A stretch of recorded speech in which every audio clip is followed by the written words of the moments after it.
दोस्तों, हम में से हर इंसान अपनी लाइफ में इन बदलते हुए मौसम, सर्दी की थरथराती ठंडक, गर्मी की तपती धूप, पहाड़ की खुशबू भरी हवाओं और खिजा के गिरते पत्तों वाली खामोशी को जरूर महसूस करता है। लेकिन हर साल ये बदलते मौसम सिर्फ हवा, दरख्त या आसमान का रंग नहीं बदलते, बल्कि ये मौसम हमारी जिंदगी, हमारा मूड, हमारी सेहत और बाकी तमाम जानदारों की जिंदगी पर भी बहुत गहरा असर डालते हैं। लेकिन सवाल ये है कि ये सीजन आखिर बदलते कैसे हैं? चलो, हमें तो फिर भी साल में सर्दी, गर्मी, बहार और खिजा जैसे सीजन देखने को मिल जाते हैं, लेकिन इस दुनिया में कुछ जगह ऐसी भी हैं जहां पर लोग 6 माह तक सिर्फ दिन का उजाला देखते हैं और अगले 6 माह सिर्फ रात की अंधेरी खामोशी में जीते हैं। सोचें जरा, वहां जिंदगी कैसी होगी। अब हमारे लिए ये जरूरी है कि हम इस दुनिया में रहते हुए इस कुदरती निजाम को समझें।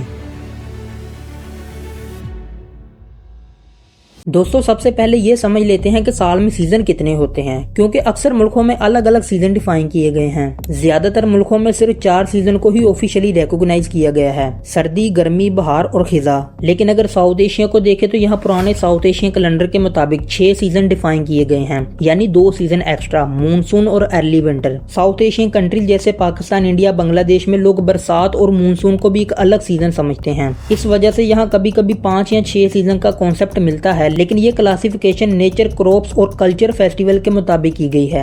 और अगर हम अफ्रीका, अमेज़न वगैरह पर नजर डालें तो इन रीजन में टेम्परेचर ज्यादा चेंज नहीं होता। तो यहाँ 2 मेन सीजन रिकॉग्नाइज किए जाते हैं, रेनी सीजन और ड्राई सीजन। लेकिन ऑस्ट्रेलिया के नॉर्दर्न हिस्से में 6 सीजन आइडेंटिफाई किए गए हैं, जहाँ का मौसम हर 2 से 3 माह बाद बदल जाता है। और ये 6 सीजन टेम्परेचर, बारिश, पेड़ पौधों की हालत और जानवरों के बिहेवियर को देखकर बनाए गए हैं। तो दोस्तों, दुनिया भर में 2 से 6 सीजन आइडेंटिफाई किए गए हैं, लेकिन इनमें से कुछ को कल्चरल और रीजनल डिफरेंस की बिना पर देखा जाता है। तो ऑफिशियली और ग्लोबली सिर्फ 4 सीजन ही एक्सेप्ट किए गए हैं: समर, विंटर, स्प्रिंग और ऑटम। और ये क्लासिफिकेशन मेनली टेम्परेचर रीजन्स के लिए है, जहाँ मौसम में टेम्परेचर और डे लाइट का फर्क ज्यादा होता है। अब दोस्तों, आपके लिए ये जानना और भी दिलचस्प होगा कि ये चारों मौसम एक दूसरे से किस तरह तब्दील होते हैं। तो दोस्तों, इसका ताल्लुक अर्थ के एक्सिस, रोटेशन और रेवोल्यूशन से है। जैसा कि हम सभी जानते हैं कि अर्थ अपने एक्सिस पर लगभग 1670 किलोमीटर पर हॉर्स की स्पीड से घूमती है और अर्थ की ये रोटेशन दिन और रात का सबब बनती है।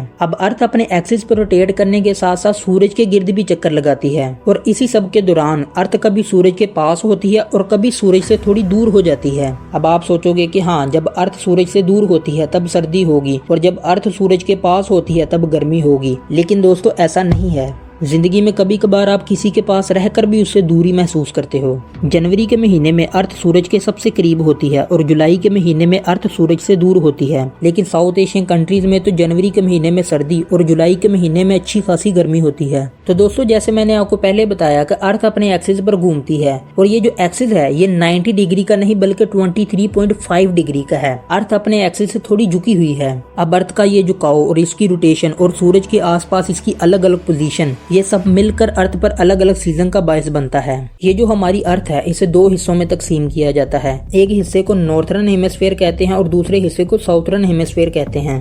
दिसंबर के आसपास अर्थ की पोजीशन कुछ ऐसी होती है कि सूरज से आने वाली शुआएं जब अर्थ के सामने वाले हिस्से पर पड़ती हैं तो अर्थ के झुकाव की वजह से नॉर्थ पोल वाले हिस्से तक सूरज की रोशनी नहीं पहुंच पाती, जिसकी वजह से नॉर्थर्न हेमिस्फीयर में ठंड बढ़ने लगती है। इस दौरान रातें लंबी और दिन छोटे हो जाते हैं। लेकिन साउथर्न हेमिस्फीयर में इसका उल्टा होता है, वहाँ दिन लंबे और रातें छोटी हो जाती हैं और गर्मी बढ़ने लगती है, क्योंकि साउथर्न हेमिस्फीयर को नॉर्थर्न हेमिस्फीयर के मुकाबले में सूरज की रोशनी ज्यादा मिल रही होती है। अब जून के आसपास अर्थ एक ऐसी पोजीशन पर होती है जहां सूरज की रोशनी जब अर्थ पर पड़ती है तो साउथर्न हेमिस्फीयर के मुकाबले में नॉर्थर्न हेमिस्फीयर पर ज्यादा पड़ती है, जिसकी वजह से नॉर्थर्न हेमिस्फीयर में गर्मी और साउथर्न हेमिस्फीयर में ठंड बढ़ने लगती है, यानी पहली बार से उल्टा होने लगता है। लेकिन ये तो हुए 2 सीजन, समर और विंटर। लेकिन स्प्रिंग और ऑटम का क्या?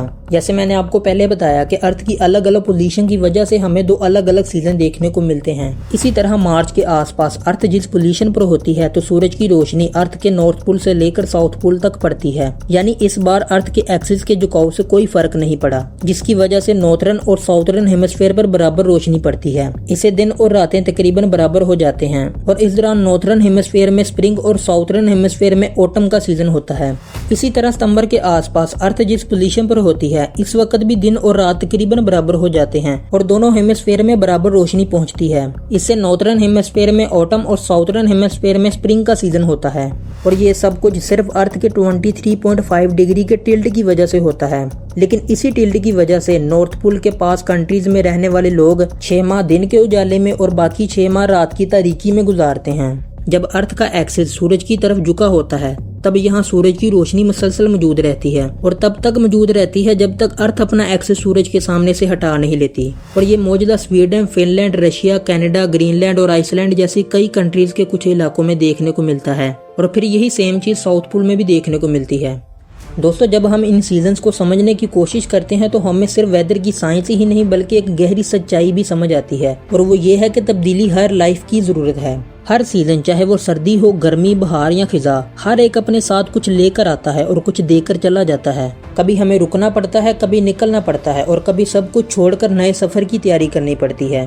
और ये सिर्फ हम इंसान ही नहीं बल्कि जानवर, परिंदे, दरख्त और बाकी तमाम जानदार भी इसी निज़ाम को फॉलो करते हैं। हर कोई अपनी जिंदगी को इस तब्दीली के साथ ढाल लेता है। कभी माइग्रेट करता है, कभी चुप हो जाता है, कभी खिलता है और कभी गिरता है और तब समझ आता है कि सीजन बदलते नहीं बल्कि ये हमें बदल देते हैं, क्योंकि हर सीजन एक नया एहसास, एक नई सोच और एक नया सबक देकर जाता है।